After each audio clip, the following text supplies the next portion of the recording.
Queridos, nós vamos meditar em um trecho que eu considero um dos trechos mais lindos da palavra de Deus.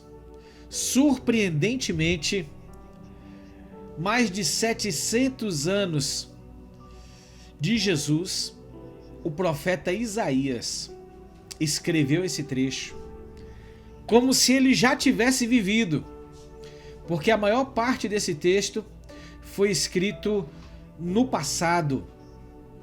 Então, como se ele já tivesse visto e vivido aquilo, e ele profetiza, e ele é preciso em muitos detalhes.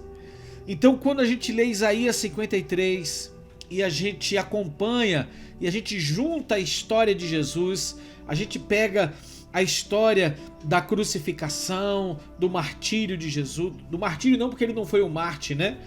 Ele se entregou, mas assim, do sofrimento de Jesus, da via crucis, né? Que Jesus sofreu, a gente olha e fala assim, meu Deus, que perfeição, que Deus tremendo, que colocou no coração do profeta Isaías, que deu a ele a visão exatamente daquilo que iria acontecer. E queridos, quando a gente olha para Isaías 53, é o trecho que nós vamos nos debruçar.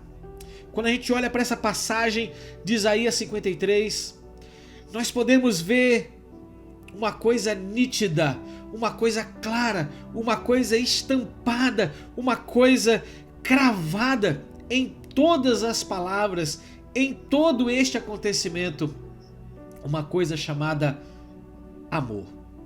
O amor de Deus por mim e por você, o imenso amor, o louco amor de Deus, o imensurável amor de Deus por mim e por você. A expressão desse amor que foi profetizada pelo profeta Isaías foi concretizada, foi vivida por Jesus na cruz do Calvário. Que amor é esse? Que amor é esse que nos constrange? Que amor é esse que dá a sua própria vida pelos irmãos? Que amor é esse que coloca um plano em prática, um plano desde a fundação do mundo? Ele vai e ele coloca esse plano em prática para demonstrar o amor que o Deus Pai, o amor que Jesus tem por mim e por você. Isso é lindo, isso é constrangedor. Quando a gente lê João 3,16, porque Deus amou o mundo de tal maneira, a tal maneira, é o que está escrito em Isaías 53. Esta é a tal maneira que Deus demonstrou o amor dele por mim e por você. E eu quero te convidar a mergulhar nesse trecho. Enquanto a gente lê, deixa essas palavras ficarem remoendo dentro de você, ficarem falando dentro de você, ministrando dentro de você. Mergulhe nesse trecho, mergulhe nessa história, mergulhe nessa verdade, mergulhe nesse rio de amor que foi derramado por mim e por você. E o profeta Isaías, no capítulo 53, ele começa dizendo assim: quem creu em nossa pregação? E a quem foi revelado o braço do Senhor? Porque foi subindo como o renovo perante ele, e como uma raiz de terra seca, não tinha aparência, nem formosura. Olhámo-lo, mas nenhuma beleza havia que nos agradasse. Era desprezado e o mais rejeitado entre os homens, homem de dores, e que sabe o que é padecer. E como um de quem os homens esconde o rosto, era desprezado, e dele não fizemos caso. Certamente, ele tomou sobre si as nossas enfermidades e as nossas dores levou sobre si, e nós o reputávamos por aflito de Deus, ferido de Deus e oprimido. mas ele foi transpassado pelas nossas transgressões e moído pelas nossas iniquidades. O castigo que nos traz a paz estava sobre ele, e pelas suas pisaduras somos sarados. Nós também andávamos desgarrados como ovelhas, cada um se desviava pelo seu caminho, mas o Senhor fez cair sobre ele a iniquidade de todos nós. Ele foi oprimido e humilhado, mas não abriu a sua boca. Como cordeiro foi levado ao matadouro, e como ovelha muda perante os seus tosqueadores, ele não abriu a boca. Por juízo opressor foi arrebatado, e da sua linhagem quem dela cogitou? Porquanto foi cortado da terra dos viventes, por causa da transgressão do meu povo foi ele ferido. Designaram-lhe a sepultura com os perversos, mas com o rico esteve na sua morte, pois que nunca fez injustiça, nem dolo algum se achou na sua boca. Todavia, o Senhor agradou moê-lo, fazendo-o enfermar. Quando der ele a sua alma como oferta pelo pecado, verá a sua posteridade e prolongará os seus dias, e a vontade do Senhor prosperará nas suas mãos. Ele verá do penoso trabalho de sua alma, ele verá o fruto do penoso trabalho de sua alma e ficará satisfeito. O meu servo, o justo, com o seu conhecimento, justificará muitos, porque as iniquidades deles levará sobre si. Por isso eu lhes darei muitos com a sua parte, e com os poderosos repartirá ele o despojo, porquanto derramou a sua alma, foi contado com os transgressores, contudo levou sobre si o pecado de muitos, e pelos transgressores intercedeu. Amém, queridos. Que passagem linda, que passagem poderosa, que trecho tremendo, que palavra que nos deixa o nosso coração compungido, deixa o nosso coração quebrantado só de ouvir sobre esse amor. E no versículo 3, que é o trecho que nós separamos, que fala: era desprezado e o mais rejeitado entre os homens, homem de dores e que sabe o que é padecer. Como um de quem os homens esconde o rosto, era desprezado e dele não fizemos caso. Queridos, como eu disse, não existe amor maior do que esse. Não existe demonstração de amor maior e mais forte do que essa que Jesus demonstrou por mim e por você.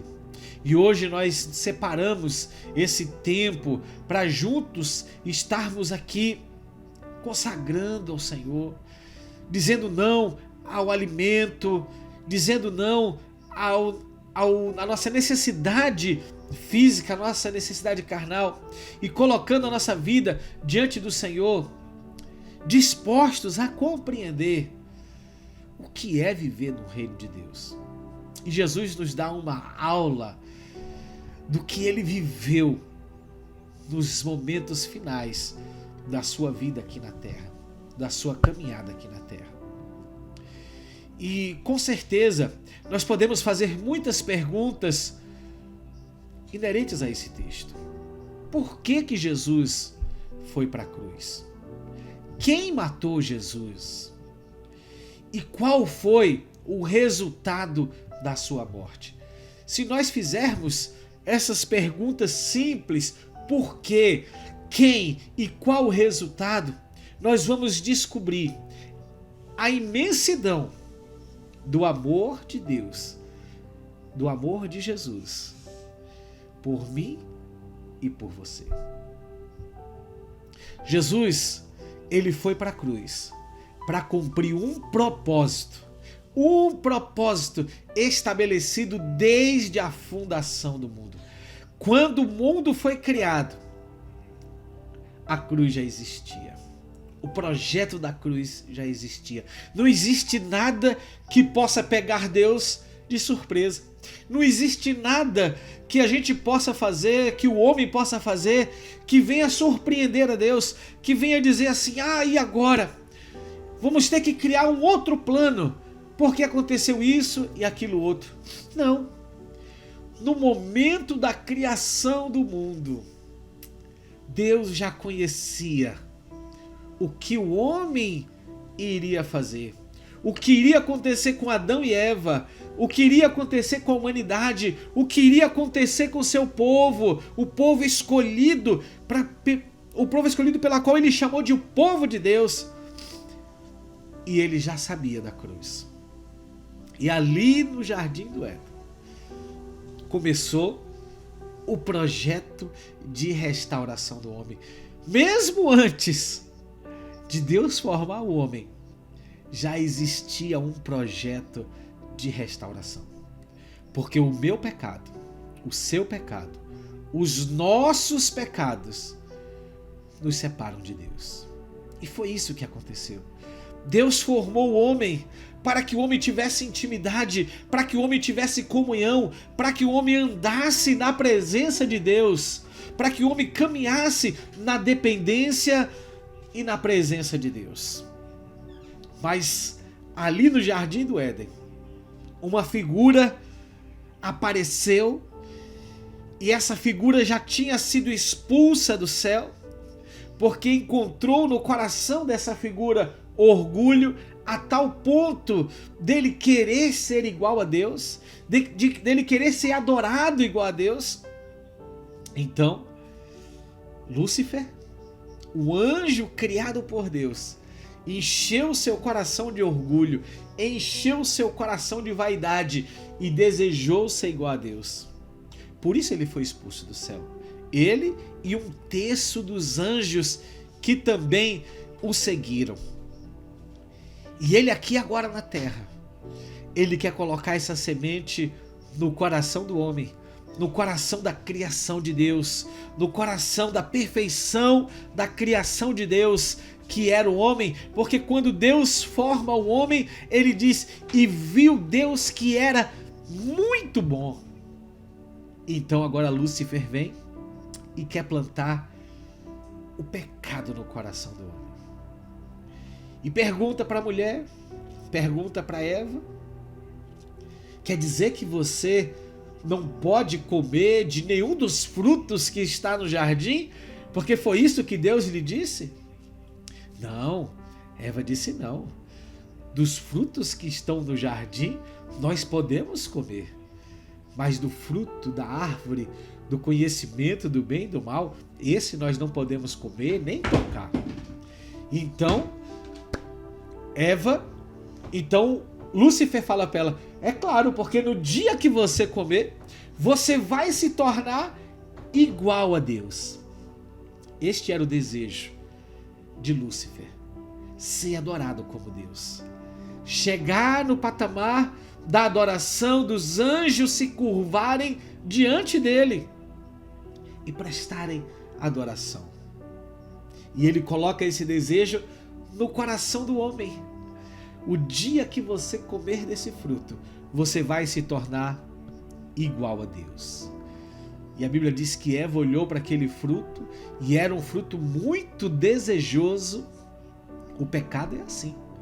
A gente deseja, é bonito, é atraente, chama a nossa atenção, parece que vai nos fazer bem, parece que vai nos colocar em um lugar de destaque, parece que nos vai promover, vai aumentar a nossa autoestima, vai aumentar o nosso valor próprio. Mas o pecado nos separa de Deus. E quando Eva come aquele fruto e compartilha com o seu marido, a humanidade estava assinando um decreto de que a partir daquele momento eles não precisavam mais de Deus. E eles se separam de Deus, eles se afastam de Deus. A morte não foi física instantânea naquele momento, mas o pecado fez com que o homem morresse, o espírito do homem então se separou de Deus. E essa separação nós chamamos morte espiritual. O pecado afastou o homem de Deus. Mas ali no Éden, o plano da redenção já estava traçado. O plano da redenção já havia sido estabelecido por Deus. Quando Deus diz: mas nascerá um da mulher que esmagará a cabeça da serpente, ele lhe ferirá o calcanhar, mas ele vai lhe esmagar a cabeça. Deus já estava profetizando sobre o Messias, sobre aquele que viria resgatar-nos de uma vida e de uma caminhada de pecado, de uma vida longe do Senhor, para nos trazer para Ele. E aqui, 700 anos antes desse propósito acontecer, o profeta Isaías, inspirado por Deus, revelado por Deus, declara com detalhes sobre como seria os momentos finais de Jesus entregando a minha vida, entregando a sua vida pela minha vida e pela sua vida. O propósito de Jesus morrer na cruz é a redenção. Somente um justo que vivesse uma vida justa, sem pecado, poderia fazer isso.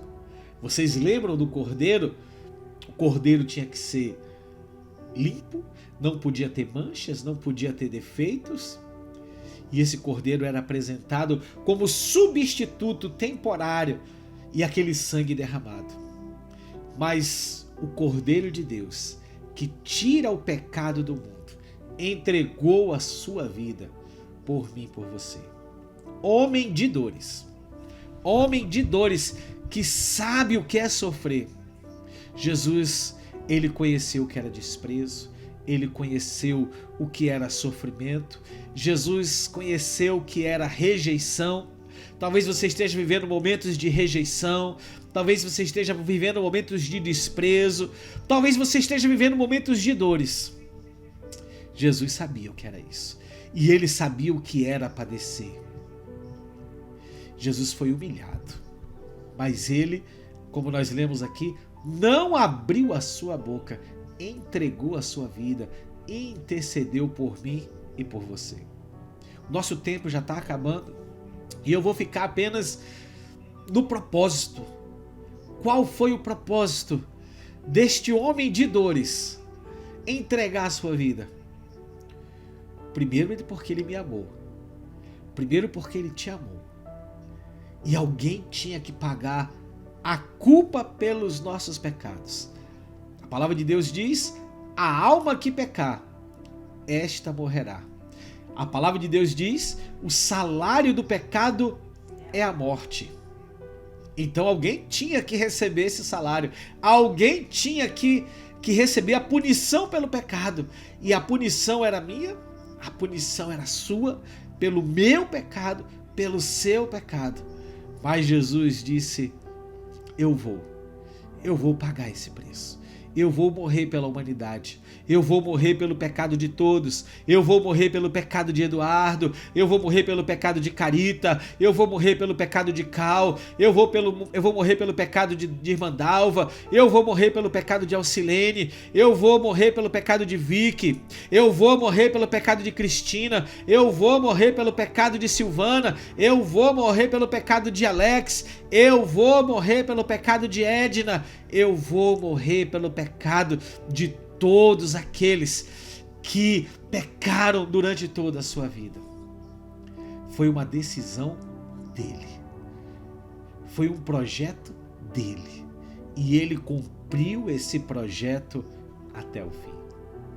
Homem de dores, que sabia o que era padecer. Ele se entregou por mim e por você. Que amor é esse? Que amor é esse? Que amor é esse ao ponto de entregar sua própria vida por pecadores, por pessoas que lhe ofenderam, por pessoas que lhe maltrataram, por pessoas que lhe condenaram, por pessoas que lhe feriram? Que amor é esse? Esse amor nos constrange. Esse é o amor de Jesus por mim e por você. Para que você possa todos os dias levantar e bater no peito e dizer assim: eu tenho vida, eu estou vivo, mas o preço da minha vida foi a morte do meu Jesus, foi a entrega do meu Jesus na cruz do Calvário, foi o sofrimento de Jesus. Por isso hoje eu posso ter vida e vida em abundância. Que amor é esse? Ao ponto de fazer esse homem de dores te amar tanto, te perdoar tanto e te aceitar tanto. Não importa o seu pecado, não importa o seu erro, Ele continua te amando. E Ele quer que o seu coração esteja nele. Valeu a pena? Valeu a pena todo o sacrifício de Jesus? Valeu a pena tudo aquilo que Jesus passou, todo o sofrimento, toda a dor, todo o castigo que Jesus levou na cruz, os cravos na sua mão, a coroa, valeu a pena? Você só pode dizer se valeu a pena se você disser aí: sim, Jesus, valeu a pena, porque hoje a minha vida pertence a Ti. Valeu a pena porque o Teu sangue me comprou. Valeu a pena porque hoje eu pertenço a Ti. Valeu a pena, Jesus, porque hoje a minha vida é do Senhor, Jesus. Não olhe para as circunstâncias à sua volta. Não olhe para as pessoas que lhe ofendem. Não olhe para as pessoas que te desprezam. Não olhe para as pessoas que te agridem. Olhem para Jesus, porque Ele padeceu tudo isso, porque Ele te ama. Senhor Jesus, obrigado pelo Teu amor vertido na cruz do Calvário. Jesus, obrigado, Pai querido, porque o Senhor não desistiu de mim. Obrigado porque o Senhor não desistiu de nenhum de nós aqui. Obrigado, Jesus, porque o Teu amor nos comprou, o Teu amor nos resgatou, o Teu amor nos justificou. Obrigado porque o Teu amor nos deu vida. E se estamos aqui, é porque somos frutos desse amor.